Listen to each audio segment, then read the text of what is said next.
আল্লাহ পাকের হুকুম না হয়। আল্লাহ রাসূল বলছেন মান আলা বিনতান ওয়াজাবাত লাহুল জান্নাহ। কোন ঘরে যদি কন্যা সন্তান জন্মগ্রহণ করে, কন্যা সন্তান জন্ম হয়, আর কন্যা সন্তানটাকে যদি সুন্দরভাবে লালন পালন করে, দ্বীনি শিক্ষা দেয়, আলেমের কাছে বিবাহ দেয়, আল্লাহ রাসূল ফরমান এই জন্যে ওই স্বামী স্ত্রীর জন্যে জান্নাত ওয়াজিব হয়ে যায়। আমার ভাইরা, আল্লাহ রাসূল বলেছেন কারো ঘরে যদি দুটা মেয়ে সন্তান পৃথিবীতে আসে, এই দুটা মেয়ে সন্তানকে যদি বা তার বাবা লালন পালন করে, দ্বীনি শিক্ষা দেয়, দ্বীনি আলেমের কাছে জামাই করে, দ্বীনি আলেমের সাথে যদি সম্পর্ক করে, আল্লাহ রাসূল বলছেন দুটা মেয়ের জন্যে স্বামী স্ত্রী উভয়ে জান্নাতে চলে যাবে। আমার ভাইয়েরা আমার, আজ সমাজের মধ্যে নারীরা কেন এত লাঞ্ছিত? আজ কেন সমাজে তারা অপমানিত কেন? তারা কোরআন হাদিস মেনে চলে না, কোরআন হাদিস মেনে চলার চেষ্টা করে না, ঠিক না বেঠিক?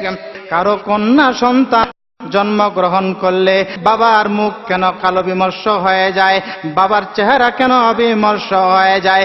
আল্লাহ রাসূল বলছে আইয়ামে জাহেলিয়া যুগে যখন কারো ঘরে কন্যা সন্তান জন্মগ্রহণ করে, আইয়ামে জাহেলিয়া যুগের লোকেরা কন্যা সন্তানকে জীবন্ত কবর দেয়। আজও কারো ঘরে কন্যা সন্তান জন্মগ্রহণ করলে যাদের চোখ মুখ কালো হয়ে যায়, এরা জাহিলিয়া যুগের নীতি অনুসরণ করে, ঠিক কিনা বেঠিক? আমার ভাইরা, আল্লাহ রাসূল ঘোষণা করে দিয়েছে যার ঘরে কন্যা সন্তান জন্মগ্রহণ করে, কন্যা সন্তান লালন পালন করে, এদের জন্য পুরস্কারের ব্যবস্থা করেছেন আমার আল্লাহ। জাহেলিয়া যুগে কন্যা সন্তান জন্মগ্রহণ করলে এরা দুর্ভাগ্য মনে করত, এরা খারাপ মনে করত, এরা লজ্জিত মনে করত। সেই জন্যই আল্লাহ পাক রাব্বুল আলামিন এর বিপরীতে যার ঘরে কন্যা সন্তান জন্মগ্রহণ করবে, লালন পালন করবে, সেজন্য আল্লাহ পাক তাদের জন্য পুরস্কারের ব্যবস্থা করেছেন। সুবহানাল্লাহ বলেন। আমার ভাইয়েরা আমার, এইবার কত সমাজের মধ্যে আছে পুরুষগুলো চাকরি করে, দেশে চাকরি করে, দেশের বাইরে চাকরি করে, কতদিন তারা স্ত্রীর কাছ থেকে দূরে থাকতে পারবে? কত মাস তারা স্ত্রীর থেকে দূরে থাকতে পারবে? ওমর রাদিয়াল্লাহু আনহু একদিন রাত্রি বেলায় ভ্রমণ করতেছেন, হঠাৎ করে দেখলেন একটা রুম থেকে গানের আওয়াজ আসে। ওমর লাফ দিয়ে উঠলেন, কে গো? আমার রাজত্বের মধ্যে তুমি গান গাও কেন? তুমি গান গাও, আমার রাজত্বে কেন তুমি বিশৃঙ্খলা সৃষ্টি করতে চাও? মহিলাটা তারপরেও গান গাচ্ছে, কিন্তু ওমর রাদিয়াল্লাহু আনহু শত চেষ্টা করার পরেও রুমের ভিতরে ঢুকতে পারতেছে না। বাড়ির চারপাশে ঘোরাঘুরি করলেন, কিন্তু কোথাও ঢোকার কোনো ছিদ্র পায় না, সবগুলো গেট, প্রধান গেট সব বন্ধ। ওমর রাদিয়াল্লাহু আনহু চেষ্টা করলেন, ঢুকতে পারতেছেন না। হঠাৎ করে প্রধান দরজায় বাড়ি দিয়ে দিলেন, কে তুমি রাত্রিবেলায় গান গাচ্ছ আমার রাজত্বের মধ্যে? আমি ওমর রাদিয়াল্লাহু আনহু, আমার জামানার মধ্যে তুমি কোথায় গান গাও? কেন তুমি গান গাও? তোমার গান বন্ধ করো। তারপরেও মহিলাটা গান গাচ্ছে। ওমর রাদিয়াল্লাহু আনহু লাফ দিয়ে পিছনের দরজা দিয়ে, প্রধান গেট দিয়ে ঢুকতে পারতেছেন না, ঘরের পিছনের দরজা দিয়ে লাফ দিয়ে ঘরের ভিতরে চলে গিয়েছেন। মহিলার দরজা দিয়ে যখন ধাক্কা দিয়েছেন, মহিলা দরজাটা খুলো। মহিলাটা বলছে, তুমি কে? আমি খলিফাতুল মুসলিমিন ওমর। ওমর বলে, জি কেন আসছেন? বলে, তুমি কেন আমার রাজত্বের মধ্যে গান গাও? মহিলাটা বলছে, ও ওমর, আমি গান গাই না, আমি গান গাই না, আমার গানের কলি আপনি বুঝতে পারেন নাই। আমি এমন একটা গান গাচ্ছি, আমি আমার স্বামীর গান গাই। আমার স্বামী আজ থেকে 4 মাস আগে জিহাদে চলে গিয়েছেন, এখনো ফিরে আসতেছেন না। আমি স্বামীর অপেক্ষায় গান গাই ওমর। আপনি আমার গানের কলি বুঝতে পারেন নাই, আমি এমন ভাষায় গান গাচ্ছি, আমি গুনগুন করতেছি আমার স্বামী কখন আসবে। সুবহানাল্লাহ। ওমর বলছে, না না, তোমার গানের কলি আমি বুঝতে পারছি। আমার রাজত্বের মধ্যে যারা গান গাবে এর শাস্তি আমি নিজেই ওমর দিয়ে দেব। মহিলাটা বলছে, না গো ওমর, আমি গান গাই না, আমি আমার স্বামীর গুণ গাই। আমার স্বামীর অপেক্ষায় আমি আছি। আমার স্বামী কবে আমার ঘরে আসবে এই বিষয়ে আমি গান গাই। ওমর বলছে, ঠিক করে বলো তুমি কেন কি গান গাচ্ছ? মহিলাটা জবাব দিচ্ছে, ওমর রাদিয়াল্লাহু আনহু, আমি গান গাচ্ছি আমার স্বামী, আমি স্বামীর বিরহের গান গাচ্ছি। সুবহানাল্লাহ। ওমর বললেন, তোমার স্বামী কোথায় গিয়েছে?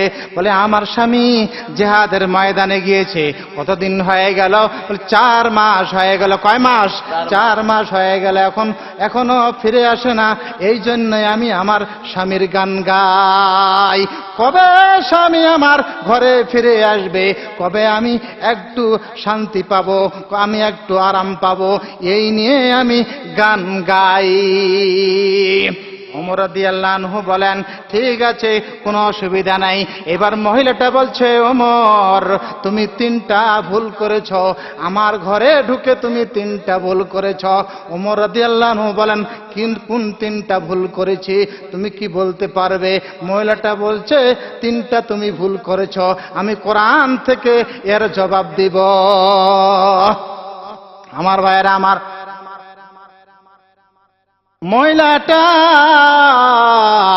মহিলাটা কোরআন শরীফ থেকে জবাব দিচ্ছে। কোরআন শরীফ থেকে জবাব দিচ্ছে, ও ওমর, কারো বাড়িতে যদি ঢুকতে চান তাহলে ওই বাড়িওয়ালার প্রধান গেট দিয়ে ঢুকতে হবে। আল্লাহ পাক সূরা বাকারার মধ্যে বলে দিয়েছেন, ওয়াতুল বুয়ুতা মিন আবওয়াবিহা। আল্লাহু আকবার বলেন।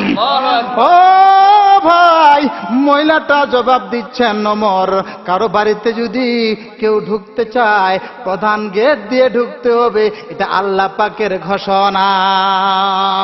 ঠিক না বেঠিক? ওমর রাদিয়াল্লাহু আনহু বলেন, 1 নম্বরটা বললেন, 2য় নম্বরটা কি বলো? এইবার মহিলাটা বলতে শুরু করলেন। সূরা হুজুরাত থেকে জবাব দিচ্ছেন মহিলাটা, ওয়ালা তাজাসসু।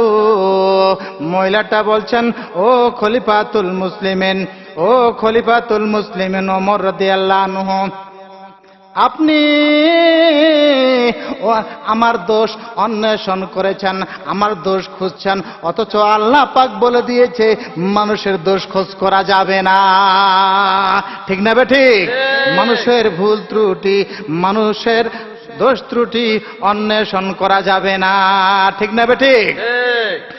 এইবার ওমর রাদিয়াল্লাহু আনহু বললেন, 3 নম্বর দোষটা কি একটু বলো। এইবার মহিলাটা জবাব দিচ্ছেন, ও খলিফাতুল মুসলিমিন ওমর, 3 নম্বর দোষটা হচ্ছে, ইয়া আইয়ুহাল্লাযীনা আমানু লা তাদখুলু বুয়ুতান গায়রা বুয়ুতিকুম হাত্তা তাস্তানিসু ওয়া তুসাল্লিমু আলা আহলিহা। ও খলিফাতুল মুসলিমিন ওমর, কারো বাড়িতে যদি ঢুকতে হয় বাড়িওয়ালার অনুমতি নিতে হয়, বাড়িওয়ালার অনুমতি ছাড়া কারো বাড়িতে ঢোকা যাবে না। ঠিক না বেঠিক? আমাদের দেশের সমাজে এখনো প্রচলন আছে, কেউ কারো বাড়িতে গেলে সালামও দেয় না। ঠিক না বেঠিক? কারো বাড়িতে গেলে অনুমতি নেয় না। ঠিক না বেঠিক? অনুমতি নিতে হবে কিনা, বাড়িওয়ালারে সালাম দিতে হবে কিনা? সালাম দিতে হবে। অতএব আমরা চলাফেরার মধ্যে আমাদের অনেক দোষ ত্রুটি আছে, তাই কোরআন হাদিস দেখব, সেই অনুযায়ী জীবনযাপন করব। ঠিক না বেঠিক? এরপরে খলিফাতুল মুসলিমিন ওমর রাদিয়াল্লাহু আনহু বাড়িতে গেলেন। বাড়িতে গিয়ে তার একটা মেয়ে আছে, মেয়ের নাম হাফসা রাদিয়াল্লাহু আনহা। হাফসা রাদিয়াল্লাহু আনহাকে জিজ্ঞাসা করলেন, ও মা হাফসা রাদিয়াল্লাহু আনহা, আমাকে একটা প্রশ্নের জবাব দিবে। কি গো বাবা, কি প্রশ্নটা বলেন? ও মা, মাগো, ও মা, একটা স্বামী স্ত্রী ছাড়া, একটা স্ত্রী স্বামী ছাড়া কতদিন থাকতে পারে?